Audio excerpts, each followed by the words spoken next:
The following review contains significant plot spoilers. Please watch at your own risk. What have they done? You discharged her. So she and her accomplice came here to kill you. Then they set fire to the office to conceal the crime. But they were trapped in the elevator and perished in the flames.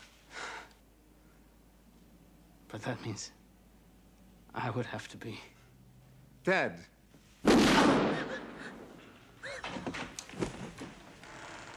That's rather neat, don't you think? Brilliant. I'm almost speechless with admiration. Intuitive improvisation is the secret of genius. Herr Dr. Morton will be proud of his creation.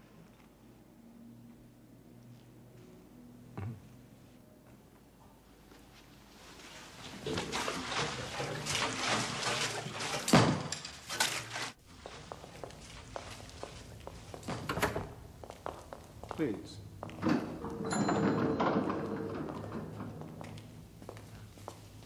Get back.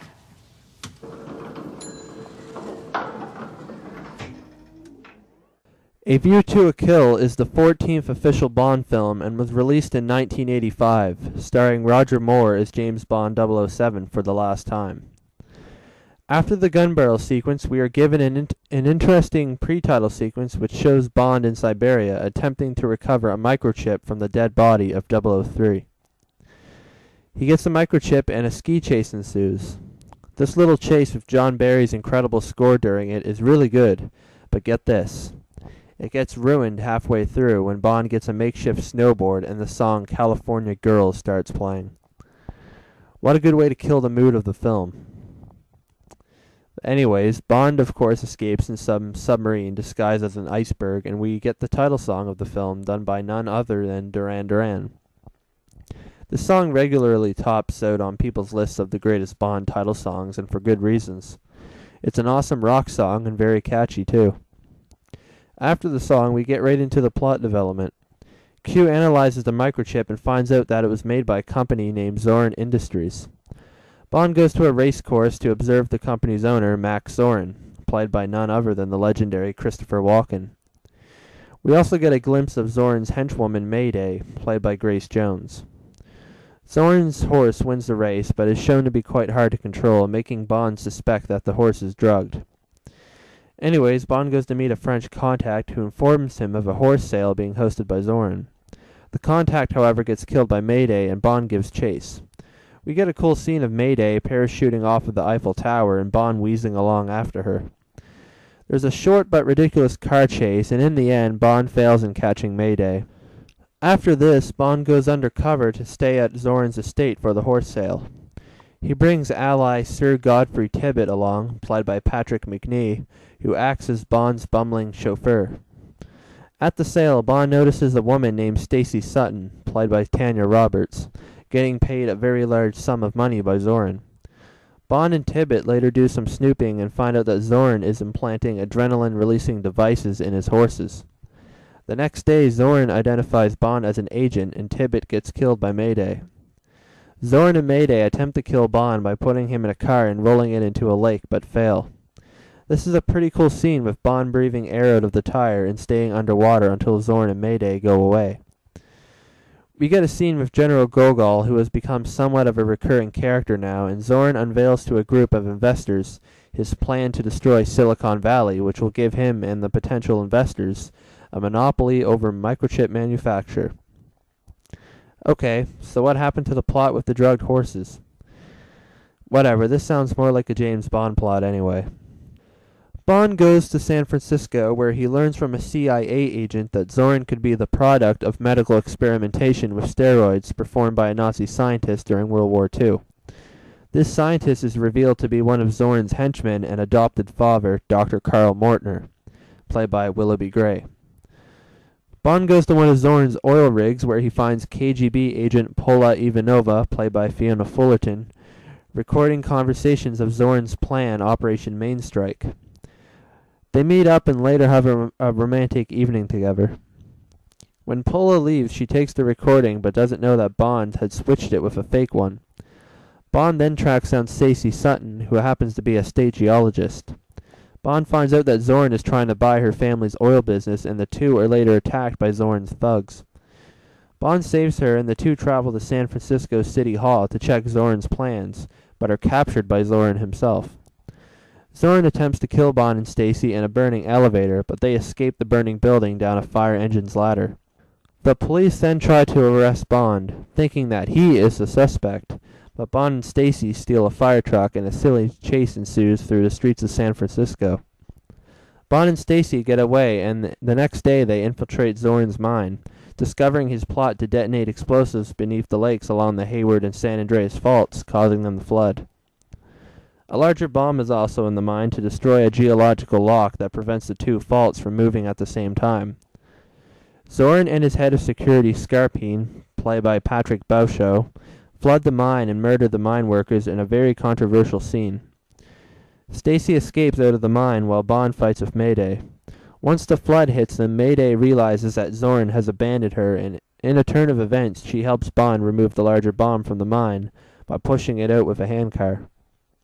Mayday stays on the car to hold the faulty brake lever and sacrifices herself as the bomb explodes.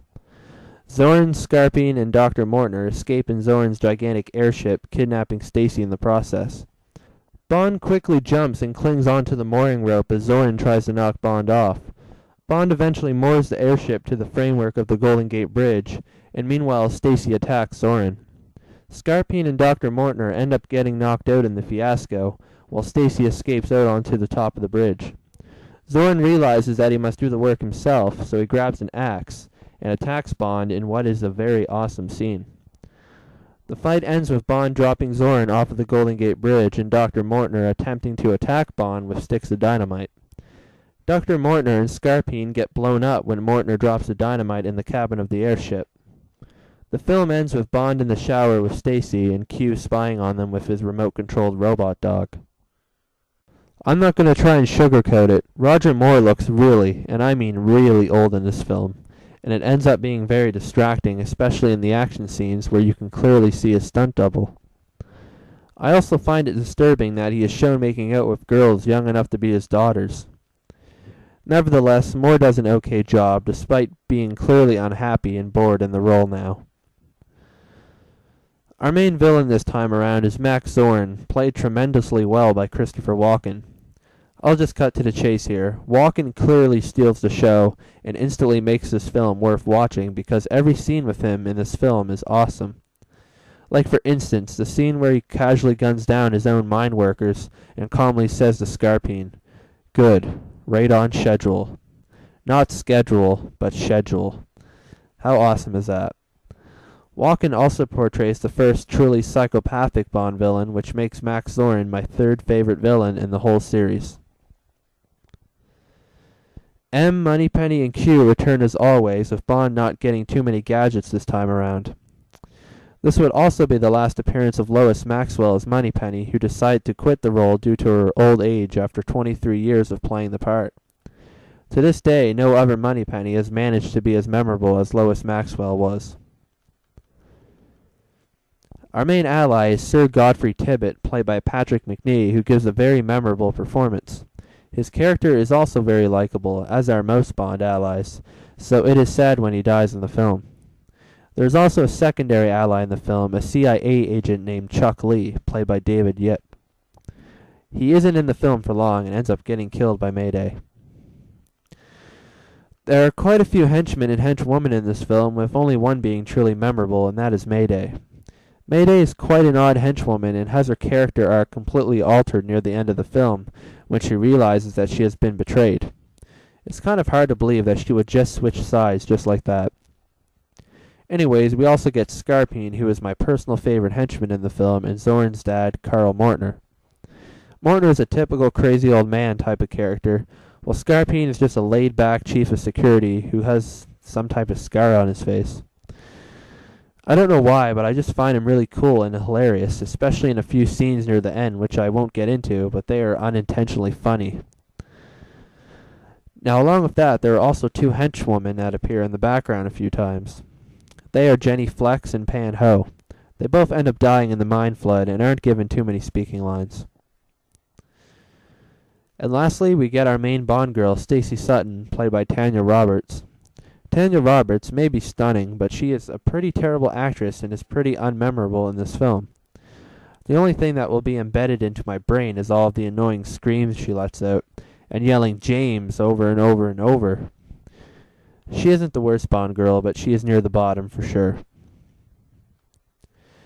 John Glenn returns to direct, and much like Octopussy, this film is pretty campy in places.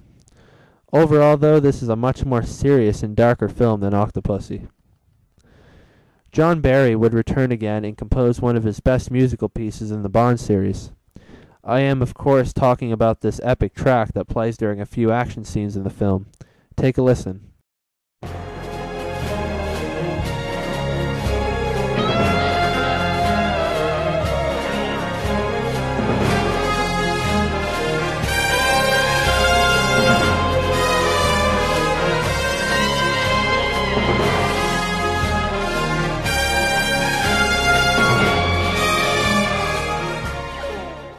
John Barry once again proves that he is a phenomenal composer. Much like Octopussy, one concern I have with this film is the plot. A good portion of the film deals with Zorn's drugged horses, but that quickly gets discarded, and we get a plot reminiscent of Goldfinger thrown at us out of nowhere. While the microchip scheme may be dated, I found it much more interesting than the horses, but they could have at least stuck with one or the other. I also must say that outside the PTS and the grand finale, the action sequences are pretty lacking and unmemorable. The chase after Mayday is pretty laughable, and the fire truck chase is also embarrassing. Some of the non-action scenes make up for it, however. The locations this time aren't too varied, but great nonetheless. We get Siberia, Paris, and of course San Francisco. A View to a Kill is overall a solid entry in the Bond franchise, mainly because Christopher Walken is in it. It is, for the most part, a pretty memorable film. There are some big downsides, though, like Roger Moore's age, the action sequences, and Tanya Roberts' acting, but overall it's a solid film. I honestly cannot believe that some people would rank this as the absolute worst in the series just because of Roger's age. Yeah, it's a pretty glaring problem, but come on, we also have Christopher Walken. Anyways, a good film to compare this to would be Octopussy, and I would probably rank this slightly below that one, just because that one had more consistency. I give A View to a Kill a 7 out of 10. Now here are the top 5 things I liked in this film. The fight on top of the Golden Gate Bridge is one of the most memorable finales in the series. We get a slightly more serious and darker film this time around. We get an interesting plot with microchips that is kind of similar to the one in Goldfinger. Scarpine is such an unintentionally funny henchman. And lastly, Christopher Walken. That's all I need to say. And now for my 5 dislikes. Roger Moore is way too old in this film and should have quit long ago. Tanya Roberts is very annoying as the main Bond girl. Most of the action sequences are unmemorable. The Beach Boys song in the PTS is a big WTF moment and takes you out of the suspense. And finally, the inclusion of the horse plot seemed like a random and useless idea. Well, folks, the Roger Moore era is finally over. Next week we will take a look at a fresh new face as James Bond, and I am very excited to talk about him. Thanks for watching, and I'll see you next time.